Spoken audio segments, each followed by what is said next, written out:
There is a plant that grows in the Amazon rainforest. It has been growing there for thousands of years, long before anyone outside the jungle knew it existed. The people who lived there developed a relationship with it. They understood what it was. They knew how to work with it. They had rituals and knowledge passed down through generations. They understood when to use it. They understood how to use it properly. Then, something shifted over the past several decades. The plant began to travel beyond its home.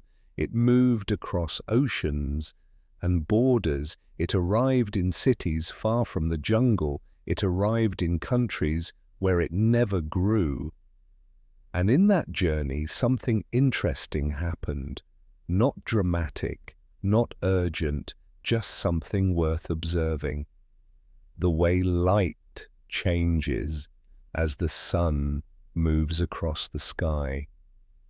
Tonight we are going to trace that journey gently, not to solve anything or judge anything, just to observe what happens when things meet, when something ancient meets something modern. To watch how meaning gets created, when something unfamiliar arrives in a new place, to understand why people become so drawn to it. Get comfortable wherever you are right now. Find a position that feels right for your body. If you have a blanket nearby, you might pull it around you. If the lights in your room are on, you could dim them now, or in a moment, whenever feels natural. There is no rush at all. Everything we explore together moves at its own pace, its own patient pace. Whenever you are ready, we will begin. Let me take you to a specific moment. To understand why people travel across the world, to sit in a quiet room and experience something, you need to start with what that moment feels like. You need to step into the room. You need to notice what is there. You are sitting on the floor of a wooden room. The room is not large. There are perhaps 12 other people here, maybe a few more, maybe a few less. No one is talking. The silence has a quality to it. It is the kind of silence that comes from many people being quiet together without effort. It is not a silence that feels empty. It is a silence that feels full of presence. The walls of the room are made of wood, old wood, wood that has absorbed moisture and time, wood that has absorbed the breath of many people who have sat in this room before. The wooden floor beneath you is solid. You can feel it supporting your weight. The wood has been worn smooth by years of use. Your hands rest on the wood. You notice how cool it is, how smooth it is, how present it feels. Someone has lit candles. The light from the candles is soft and warm. It creates gentle shadows on the wooden walls. The shadows are not dark or threatening. They are simply shadows. The candlelight reaches the center of the room clearly, but it fades into dimness at the edges. Some areas remain in darkness. Your eyes adjust slowly to the lack of brightness. There is something soothing about this dimness. Your eyes can rest here. There is no harshness. There is no fluorescent brightness demanding your attention. Just candlelight and shadow and your adjusting vision. The air in the room has a particular smell. There is the scent of damp wood. The wooden walls have absorbed moisture from outside. The wooden floor has absorbed moisture too. That moisture carries the earthy quality of the rainforest. It is not the smell of rain. It is deeper than that. It is the smell of earth and growth. It is the smell of the cycle of decomposition and renewal. That happens constantly in a living forest. Beneath that earthy smell there is another scent, something green, something alive, but also something that has aged, something that has begun to return to the soil. The smell is not unpleasant, it is simply present, it is real. Your nose becomes aware of it. Your mind relaxes into recognizing it. It is something from nature, it is something alive. There is a man in the center of the room. He moves slowly and deliberately. He is not rushed. He moves with the certainty of someone practiced, someone who has done this work many times before. He is pouring a liquid from a glass bottle. He is pouring it into small ceramic cups. Each cup receives the same amount. His attention is on the pouring. His hands are steady and practiced. The liquid is very dark. It looks almost black in the candlelight. The liquid moves slowly from the bottle. It does not pour the way water pours. Water flows light and quick. This liquid has thickness and weight. It moves with reluctance, as if considering each moment of its journey from bottle to cup. You watch this man work. You notice the care in his movements. There is no wasted motion. There is no hurry. This is a ritual he has performed many times. The liquid settles in the cup. It looks like something from a deep place, a deep and ancient place. It looks almost like motor oil, dark and opaque. It looks like something that has been created through process and time, created through careful knowledge, yet there is something intentional about its color. Nothing this dark happens by accident. This darkness has been deliberately created through centuries of knowing how to combine things. The man moves around the room slowly, cup by cup. Each person receives a cup. As he approaches you, he looks at you. His eyes are clear and calm, not with judgment, with recognition. You are here. You have made the choice to be here. He hands you your cup. It is warm to the touch. Your hands wrap around the ceramic. The warmth is comforting. It is the first sensation that feels familiar in this strange setting. The cup is about 2 ounces. It is small enough to hold easily. You look into the cup. The liquid inside does not reflect the candlelight. It seems to absorb it. You can see the rim of the cup clearly. But the liquid itself is dark and opaque. The smell rises from it. Bitter, earthy, complex. There is no kind way to describe it. The smell does not sound pleasant to someone who has not smelled it. But pleasant is not the point. This is medicine. Medicine often smells nothing like medicine. Nothing like medicine from modern cities. This smells like the earth, like plants, like something real and natural and ancient. You notice your breathing. It has become slightly more shallow than it was moments ago. Your body is aware of what comes next. Your body is aware you are about to do something unfamiliar, something outside of your normal experience, but you are here. You have come across the world for this moment. You have prepared yourself mentally. You have prepared yourself emotionally. You have set intentions. You have thought about what you want. You have made the choice consciously. Around the room, other people are holding their cups. Some people are looking at their cups carefully, studying them. Some people are looking down, preparing themselves mentally. Some people are sitting very still, gathering themselves. Everyone is breathing. The breathing of 12 or more people creates a subtle sound in the room, in and out, a rhythm of life, a rhythm of presence. You become aware of this rhythm, you hear it, you begin to match your own breathing. You match your breathing to it without trying. Your breathing becomes part of the collective breathing of the room. The man who poured the cups sits now. He settles into a place in the room. He nods slightly.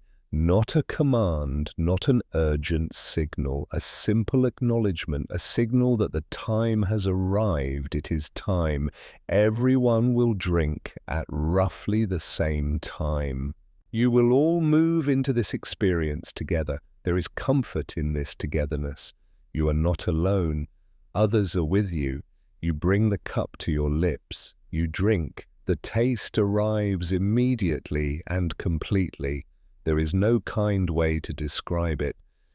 The flavor is harsh and bitter. It is challenging to your palate, challenging in a way you were not fully expecting.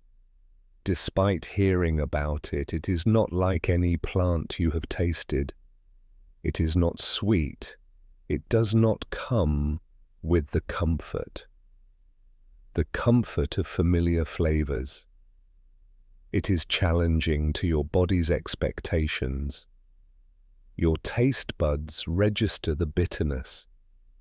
Your mouth senses it as something powerful. The liquid coats your tongue. It coats your throat as you swallow. Your taste buds register the intensity. Your stomach receives what you have swallowed. Your body begins to recognize something unusual has been introduced into your system. There is no pain, but there is a clear signal. Your body is processing something new, something your body has never encountered before. Your stomach begins to warm slightly. You can feel your body waking up to the presence of this substance. You place the empty cup beside you. You place it on the wooden floor. You settle back into a comfortable position. The work now is to wait. This is what happens next. You wait. You sit in the dimness. You notice the candlelight. You notice the wooden walls. You notice the wooden ceiling above you. You notice the people around you. You notice the people who are also waiting. Everyone is waiting. Everyone is experiencing the same waiting. Time moves strangely when you are waiting for something. Minutes can feel like longer periods. A minute passes, then another. Your body is processing the liquid you have drunk. The warmth in your stomach is becoming obvious. You can feel it spreading. You notice it. You do not judge it. You judge it as neither good nor bad. You simply notice it. This is what is happening now. The healer begins to speak quietly. The man who poured the cups. His voice is soft and calm. He tells you about what might happen. He tells you your body may want to purge. This is normal. This is part of the process. It is not something to be afraid of. It is something to allow. Buckets have been placed around the room. They are placed for this reason. You can see them if you look around. Small buckets made of plastic. They sit beside several people. They are here because they might be needed. They are here because what happens next is predictable. It is natural. It has been happening in this room, happening for a very long time. Time continues to pass in its strange way.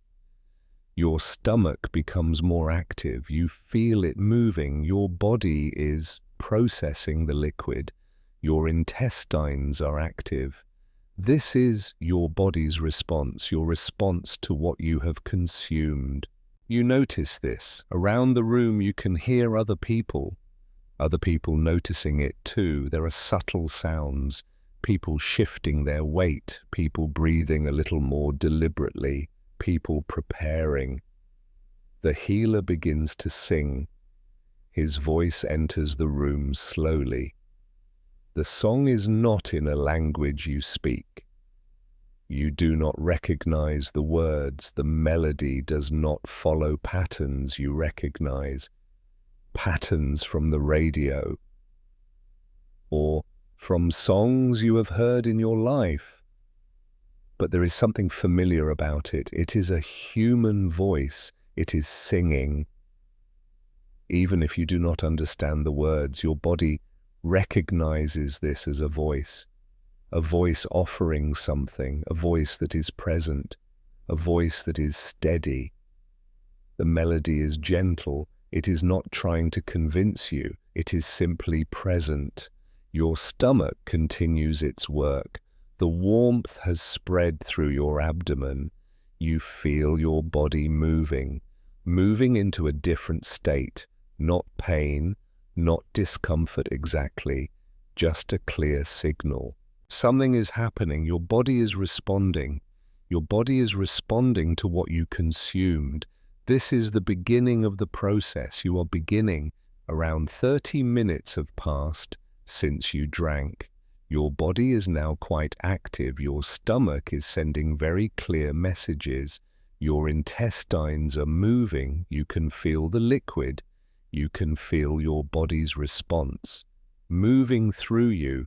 Other people in the room are experiencing this. The same thing. You can hear people moving. The healer is still singing. His voice continues to move through the room.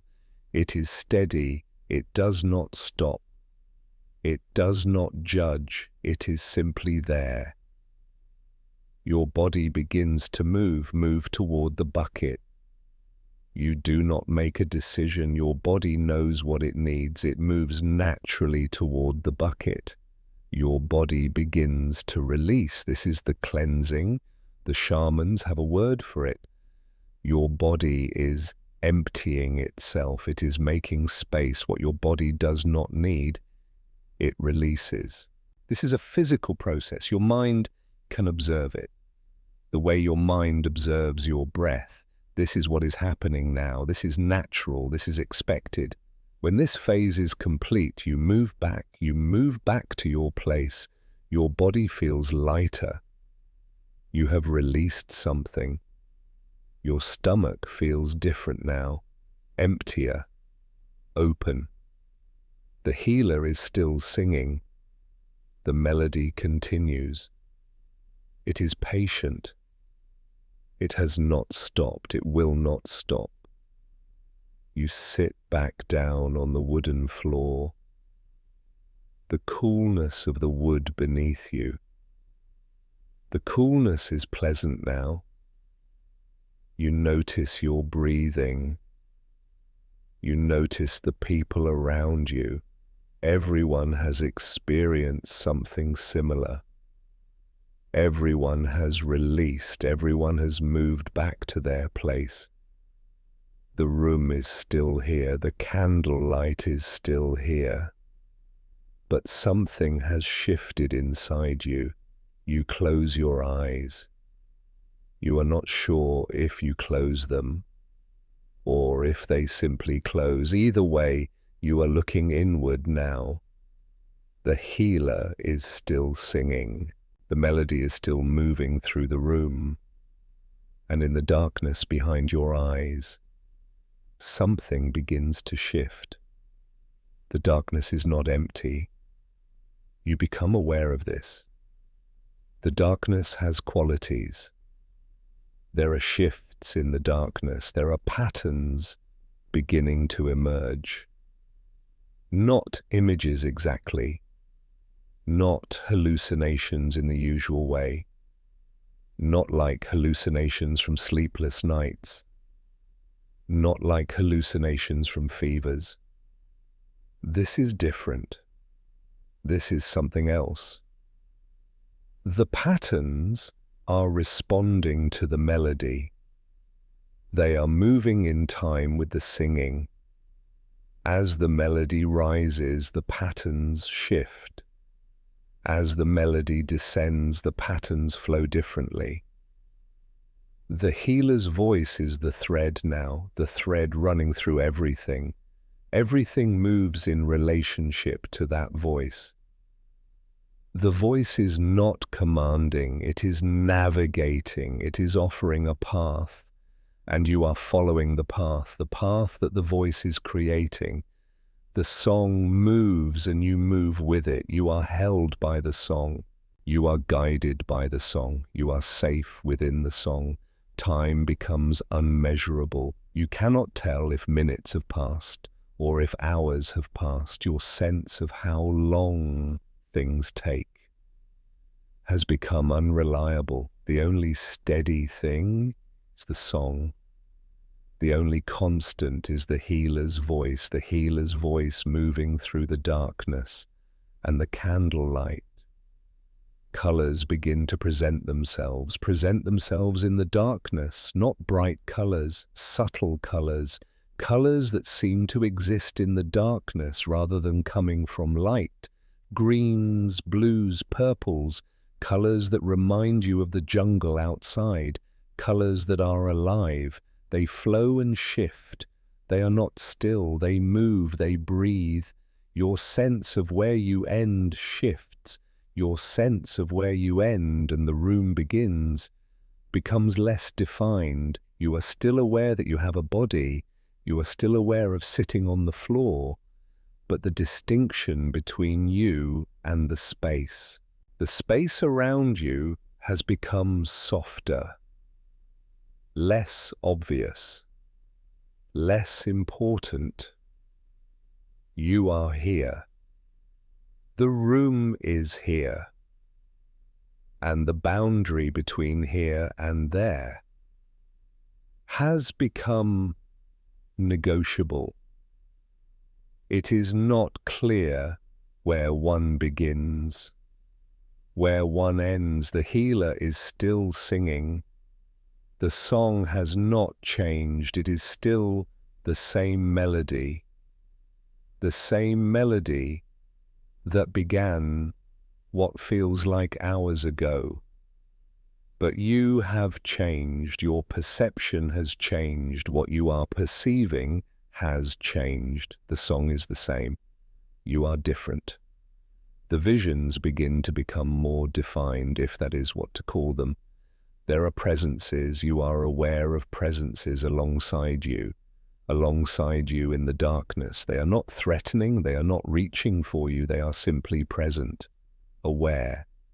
You sense that they are aware of you, not as an invader, as something that belongs here, as something that was expected.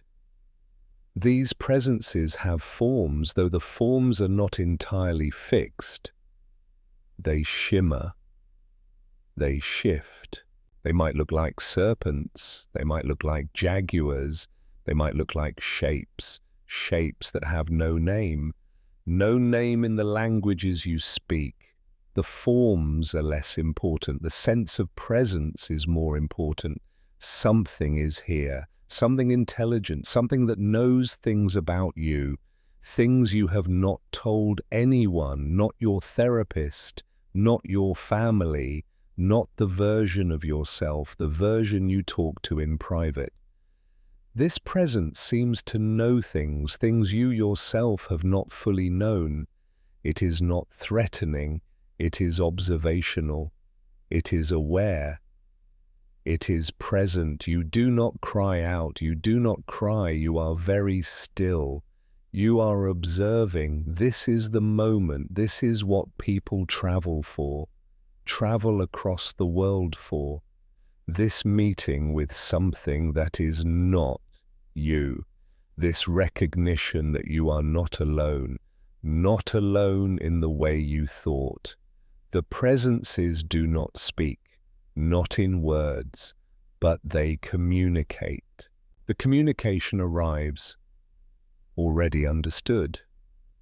It is about you, about your path, about the thing you have been circling without looking at it directly, about the version of yourself, the version you have been managing instead of living, about the work you keep almost starting, about the questions you have been avoiding because you have been too comfortable. And underneath all of that, there is something clearer, a recognition, not a revelation, that arrives as a shock, a recognition that arrives as a remembering. You know something. You have always known it. You just had talked yourself out of knowing. Now in this darkness, with the healer's voice moving through you, you remember what you know. This knowing is not light or dramatic. It is substantial. It has weight. It feels true the way the ground feels true. The ground beneath you feels true. You do not need to celebrate it. You do not need to cry about it. You simply recognize it. You are here. You exist. You have something to do. You know what it is. The healer's voice continues. The presences remain. The darkness that is not darkness continues to flow, and you continue to sit with what you know. Time passes. You are in a space beyond time. The ceremony continues. Hours pass. You are not sure how many hours. The experience has its own rhythm. It does not follow clock time. It moves in its own measure. The healer may have sung the same song the entire time, or the song may have changed. You may not have noticed the change. The song and the experience are moving together. They are the same thing, expressed in different ways, and then very gradually something shifts. The presences do not disappear, but their intensity becomes less. The forms become more subtle. The colors in the darkness become more pale. The boundaries of your body become more obvious. The distinction between you and the room becomes clearer again. You are beginning to return. The healer's voice is still there, but it is moving differently. It is slowing. It is becoming quieter. It is no longer pulling you forward. It is allowing you to return. It is gently inviting you back. You become aware that you are sitting on the wooden floor, sitting in a wooden room. You become aware of your body. You become aware of the other people. You become aware of the candles. The light from the candles is the same soft light as before. But now it seems brighter because your inner darkness is receding. The room is becoming ordinary again. You open your eyes, or they simply open on their own. The wooden ceiling is just a wooden ceiling. The wooden walls are just wooden walls. The candlelight is just candlelight. The room is the room where you have been sitting, the room where you have been sitting the entire time. But something in you has changed. Something has shifted. Something inside you is different than it was before you drank. You look around. Other people are opening their eyes too. No one speaks.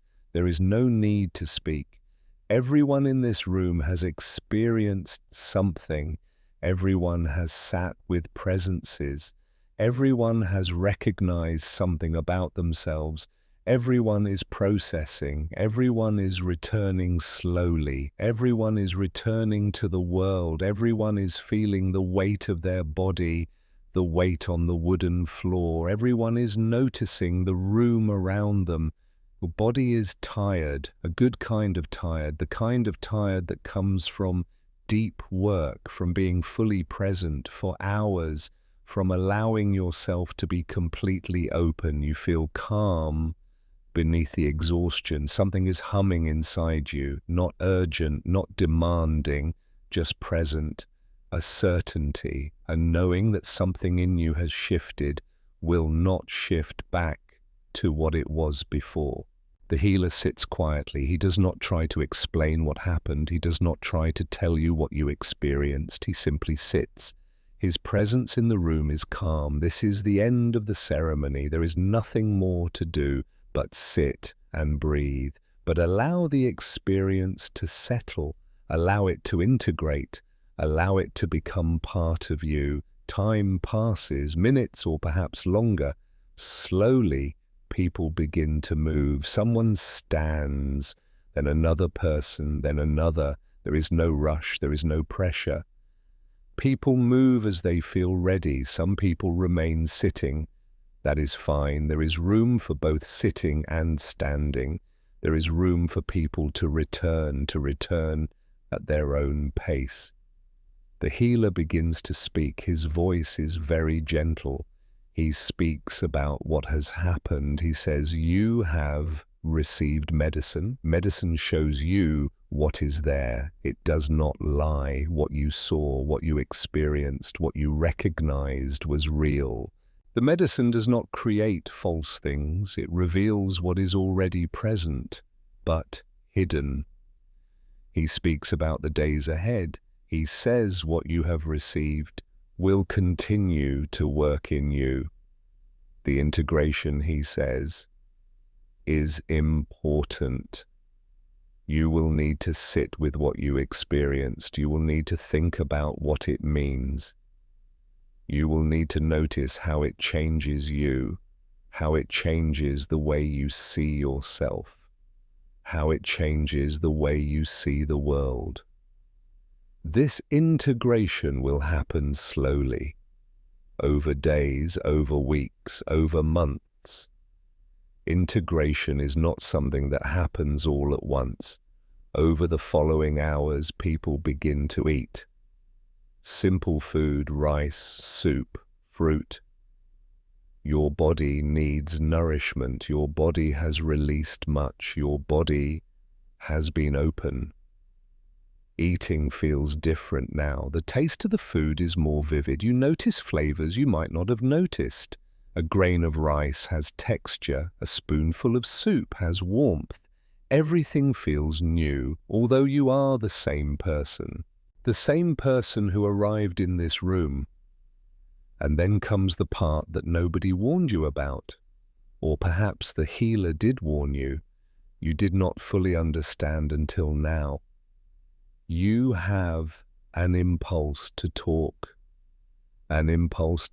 about what happened, to explain it to someone, to try to put the experience into words.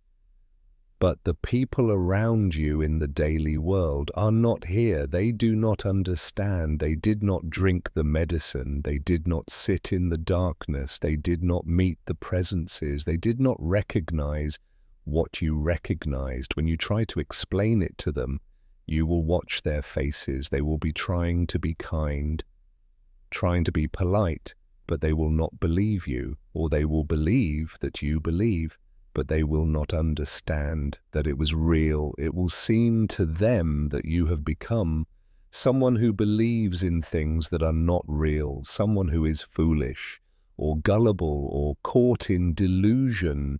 But you know what you experienced. You know it was real, and you cannot keep it to yourself. What you receive does not feel like something meant to be kept private. It feels like something that wants to move through you, move into the world. So you keep trying to explain it. You keep attempting to put words to what cannot be captured. You keep speaking about it. And over time, more and more people are curious. Some people dismiss it.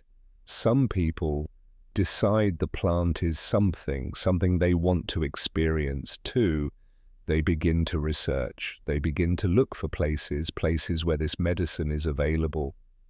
They begin to hear stories from other people who have drunk it. The stories are all similar in their strangeness, similar in their power. The plant that grew quietly in the Amazon for thousands of years, has become something else. It has become a phenomenon. It has become a journey that Western seekers make. It has become a retreat experience. It has become something you can book. You can book it on the internet. You can fill out a form. You can pay money. You can fly to a jungle location. You can spend several days in a retreat center. You can have the ceremony. You can have the experience.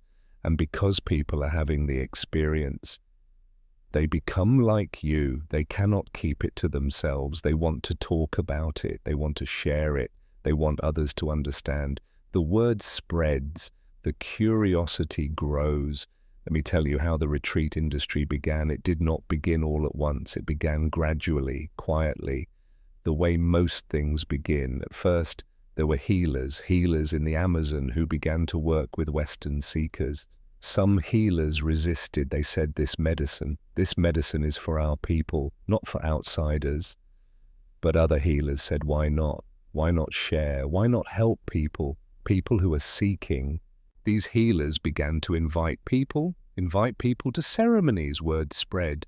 More people came. The healers began to charge money. This was practical. They needed to support their families. They needed to maintain their centers. Money made sense. Then people who were not shamans, not traditional shamans, began to see an opportunity. They saw that people were willing to pay, willing to have this experience. They saw that the demand was growing. They created retreat centers. They hired guides. They advertised on the internet. They created packages. Come for 7 days, have the ceremony, have integration sessions. Return home transformed. The retreat industry began. Retreat centers appeared in Peru, in Ecuador, in Colombia, in other places where the plant grows or where it can be brought. Facilitators began to advertise their services online. People who had had one ceremony began to create opportunities for others, opportunities to have ceremonies. The plant that was medicine within a tradition, used carefully within a specific cultural framework, had become something else. It had become a product, a commodity, something you can consume. The numbers grew. At first, dozens of people a year, then hundreds, then thousands. People from all over the world, people of all different backgrounds, people with different reasons for coming. Some people were seeking healing, some people were seeking spiritual experience, some people were seeking themselves, some people simply were curious about something they had heard about. The Western scientific community began to notice. Researchers at universities, Johns Hopkins and New York University, began to study the plant in a rigorous way. They designed careful studies. They gave the substance to research participants in controlled settings. They measured outcomes. They tracked changes in mood, changes in personality, changes in psychological flexibility. The research was interesting. In controlled settings, with proper screening, with proper preparation, with proper integration support. The plant does seem to facilitate healing. It seems to reduce depression. It seems to reduce anxiety. It seems to increase openness and connection in people.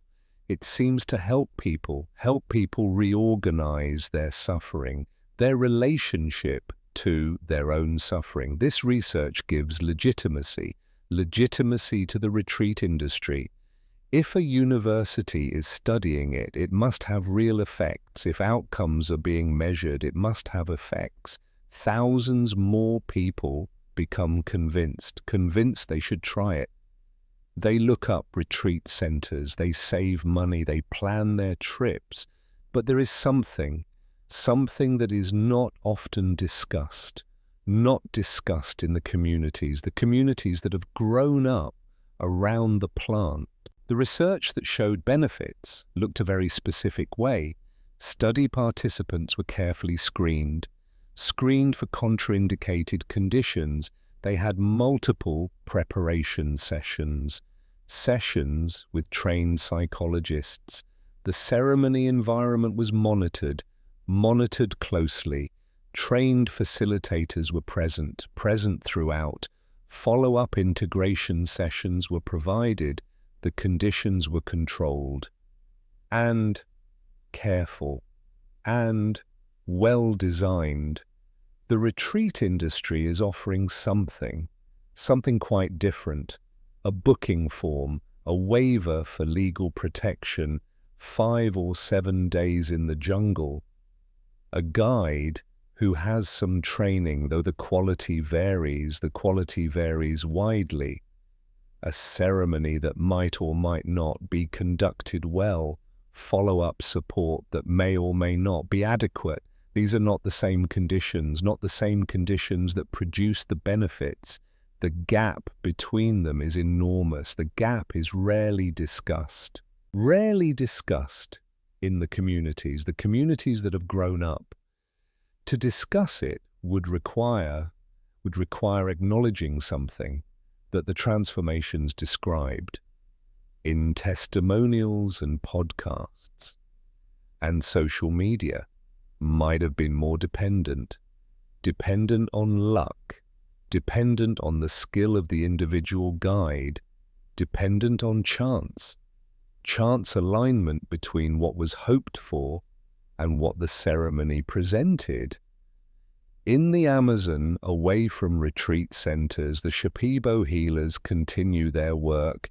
They have been working with the plant for generations, some say for thousands of years, some say for 4,000 years. The exact timeline is not known, but the knowledge is old, the tradition is old. The shamans still approach the plant with specific intentions. They still use it to help their communities. They are not looking for their own purpose. They already know their purpose.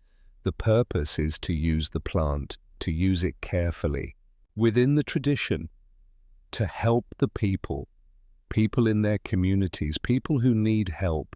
They are not trying to build a business. They are not trying to create an industry of tourism. They are simply doing what their ancestors did. They are maintaining the practice. They are continuing the tradition. They are doing the work that the tradition is meant to do. The ceremonies continue in their villages. The songs continue to be sung. The knowledge continues to be passed down to younger people who want to learn. On the other side of that, there are thousands of Western seekers. There are retreat centers. There are integration coaches. There are online communities. There are entrepreneurs who have recognized that the plant has market value. All of them are orbiting the same medicine. All of them are certain in some proportion, that what the plant showed them was true, that what they experienced was real, that what they learned was important. And perhaps they are right. The plant did show them something. The something was real. But what the plant showed, if you trace it across history, across the full history, from the pre-contact Amazon to the indigenous use, to the European discovery, to the Western scientific study, to the retreat industry, is more complicated than most people. Most people want to acknowledge the plant is a mirror. It takes what is inside you and it amplifies it. It takes your most important questions and it turns up the volume. It turns up the volume on them. It takes your deepest concerns and it makes them very clear. It takes your most wanted desires and it brings them into focus. What comes back from that amplification is not the plant's message. It is your message. It is your inner world, expressed at full volume, with your normal doubts offline, with your critical mind temporarily offline. The traditional shamans understood this. They had a framework for understanding what the plant shows. They could interpret the experience. They could help the practitioner understand what was real and what was projection. They could help distinguish between what the plant revealed and what the participant's own mind brought to the experience. The shaman was the calibration that the plant itself could not provide. The modern Western seeker does not have a shaman, not in that sense. They have a guide who may have taken a weekend training course. They have a therapist perhaps who tries to help afterward, but who may not fully understand the specific nature of a psychedelic experience. They have a community of others who have all drunk the medicine, all received similar messages about their purpose, about their importance, about their sending into the world. They have support for believing and very little support for questioning. They have community reinforcement. For their interpretation, the question that remains unanswered is this: how much of what the plant showed was the plant speaking, and how much was your own deepest, most wanted self speaking back? In 4,000 years of tradition, with frameworks for asking that question, the answer was navigable in a 5-day retreat. With a booking form and a waiver, the answer is considerably less navigable. The plant does not care. The plant is not concerned with whether the industry is ethical, not concerned with whether experiences are genuine, not concerned with whether transformation is lasting. The plant is not concerned with anything. The plant is a plant. It grows in the Amazon. It has been growing there for millions of years. It will continue to grow, continue regardless of how humans use it, how humans understand it, how humans debate its significance. The shamans continue their work. The ceremonies continue. The songs continue to be sung. The knowledge continues to be passed down. The plant is used the way it was always used, carefully and purposefully, within a tradition that knows what it is, that knows what to do with what it gives. The vine keeps growing, the seekers keep coming, the people keep returning from their retreats, convinced that they have received something true and important, convinced that they have been called to a purpose, convinced that they have been chosen, and perhaps in some sense they have been chosen by their own deepest selves, by their own most important questions, by the parts of them that have been waiting for permission to emerge and be known. The plant has been making profits. For thousands of years, it has yet to be wrong about the ones who believed their own sending, those who drank the medicine and recognized what was true within themselves. Those people have always found their way forward. They have always discovered something real about themselves, about their lives, about their work in the world. Whether that something came from the plant or came from themselves, with the plant as amplifier, is a question. A question that may not matter as much as we think. The plant continues to grow, the seekers continue to come, the journey continues, the story continues, and all of it, every part of it, is as it has always been. The plant is present, the plant is available, the plant has never turned anyone away, the plant remains patient, growing in the darkness of the jungle, indifferent to all the meaning. All the meaning humans have created around it, whatever you find when you come to the medicine, whatever you recognize when you sit in that darkness, and the boundaries of yourself become soft, whatever certainty you experience when the healer's voice moves through you, and the presences make themselves known, that is real. What the plant shows is real. What you find is real. Your experience is real. Now, as you continue to listen, as the words continue to move through you, you might notice something. Your body is becoming heavier. The muscle tension you have been holding, perhaps without noticing it, is becoming softer. Your eyes, if they are still open, may feel a weight to them. That weight is natural. That heaviness is part of how your body shows you that it is ready to rest. Your shoulders are becoming looser. Your face is becoming more relaxed. There is no effort required. This is simply what happens. What happens when a body begins to release the day?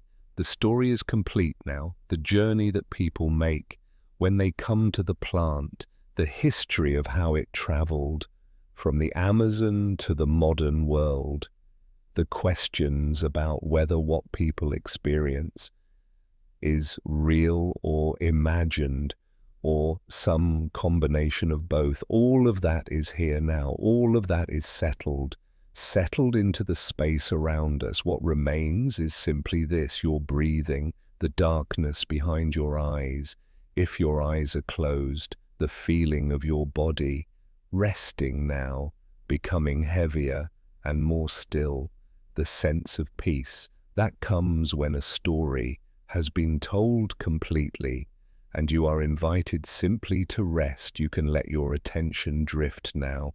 You can let the words fade into the background. You can allow yourself to sink deeper into rest. There is nothing more you need to do. The story is complete. The plant continues to grow. The seekers continue their journeys. And you continue into sleep carrying with you whatever this story has given you, whatever questions remain, they can rest with you. Whatever meanings you make from what you have heard, they are yours to make. Your body is heavier now. Your breathing is slower. The room around you, wherever you are, is becoming quieter. Or perhaps it is your perception of it that is becoming quieter. Either way, there is stillness settling over everything. The story has moved through you, and now you can let it rest, let it settle. Like sediment in water, let it become part of the ground beneath you. If you are still awake, that is fine. There is no rush. Sleep will come when it comes, or if sleep does not come tonight, that is fine too. You have listened, you have rested, you have given yourself time to be still. That is enough. That is more than enough. The vine grows in the jungle. The shamans continue their songs. The seekers continue their journeys. The questions continue, and you rest here, in this moment, in this place, held by the steady rhythm of your own breath and the knowledge that you are safe. You are held, you are exactly where you need to be. Let yourself drift now. Let the words become distant. Let sleep approach gently, without urgency, without demand, simply settling over you like a blanket, soft, warm, patient. The story is complete. You can rest now.